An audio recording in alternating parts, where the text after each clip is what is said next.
Welcome back. Today we're going to talk about all of the steps that I have come to realize I have to take before I ever pick up a camera to shoot even the first scene for the Trombone Assassin, and it turns out it's a lot.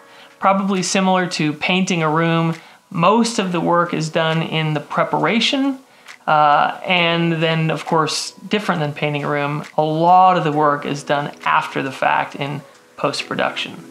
Actual holding the camera and filming things is probably a relatively small amount of the work. So I want to talk about the preparation that I'm starting to do, things I'm starting to learn about that I'm going to need to understand really well in order to make this turn out okay. First thing I need is a script. I'm not a writer. I've done some writing, but I'm not actually a writer. And as I'm trying to work on the script, I'm realizing in order for it to not sound campy or canned or what's the other word? There's another word. There's a word. Cliched. I'm gonna need probably some help. So I'll be taking this draft to a bunch of people that I feel are smarter than I am and getting some feedback. In fact, our next video that we do here, we'll be going over some of the scripty stuff. Next up is storyboarding. Storyboarding is sort of drawing out every scene, every camera angle, every image that you want to capture and making sure that it looks good on paper before you ever pick up a camera. Again, not really an artist, so that's going to be interesting. My goal is to take pictures of scenes that kind of look like what I want and then use that as like an underlayment to draw over the top of and make it look good. We'll see how that goes.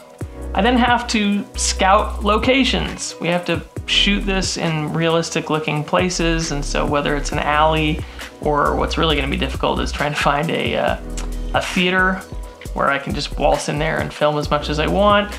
A guy's apartment, whatever it is, we've got to find all these locations. They need to be free if possible. I don't want to pay to shoot in them, so that'll be interesting. Legal, I don't want to be sneaking in places I'm not supposed to, and available, that I can just do it as, with the schedule that we have going on. I'm gonna need a bunch of equipment, more than I had realized when I first started thinking about this. We're talking a camera, some lenses, lighting equipment, green screen stuff for some compositing effects that I think we're gonna attempt. We're gonna see how that goes.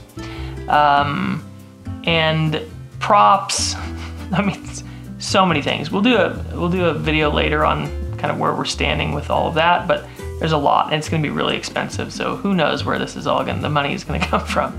Robbing banks, probably, most likely what I'll do.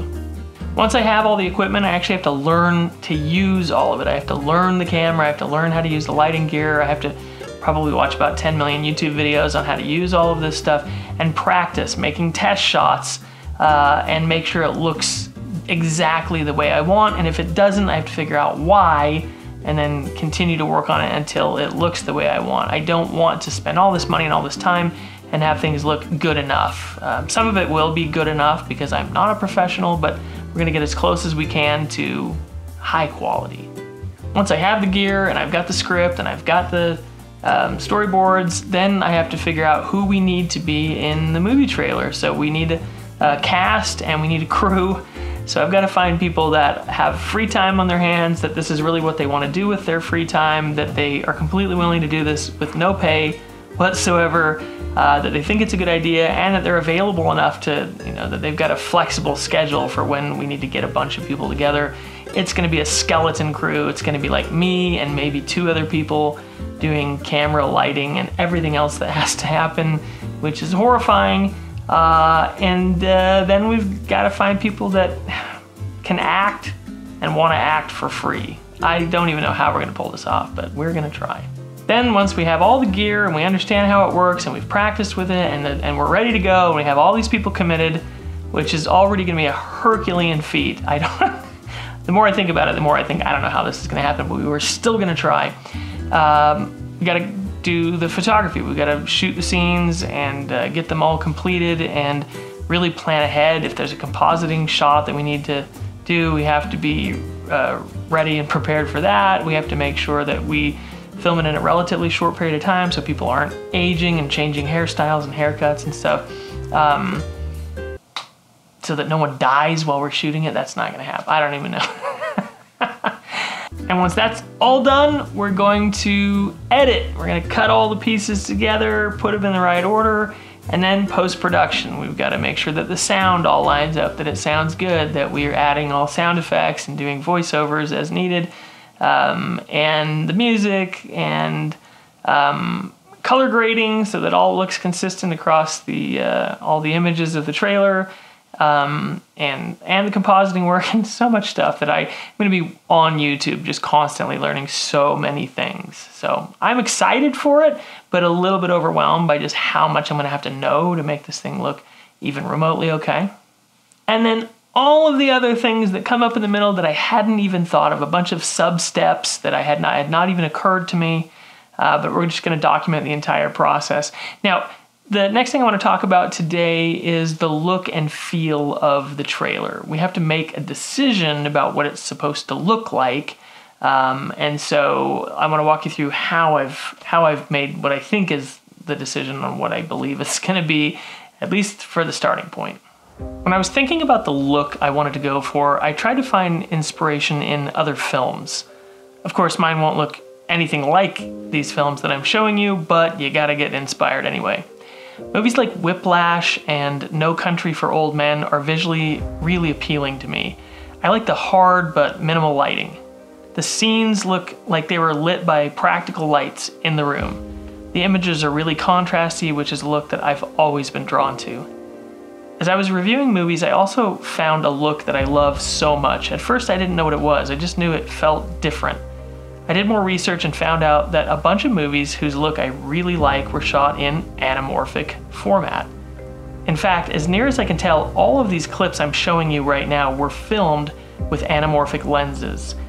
Anamorphic format gives a really wide field of view, with the lens squeezing the image when it's projected onto the camera's sensor, and then the editing software stretching it out, giving it a really unique look compared to other movies. You can get these amazing panoramas, and I feel like it gives the people in the scene context. You can really get a sense of where they are and how they fit into the whole scene. It reminds me of portraits by Arnold Newman. Newman has been called the father of environmental portraits. He would photograph people in their natural environment, like their home or where they worked or where they create. He's one of my favorite photographers, and I've always wanted to create images of people where the environment tells something about them. So I've decided to shoot the Trombone Assassin with anamorphic lenses to help give it a unique and hopefully more cinematic look. And that's it. That is the current plan. So we've got so much to do. The next time we meet, I'm gonna show you a couple of the props that I've been picking up.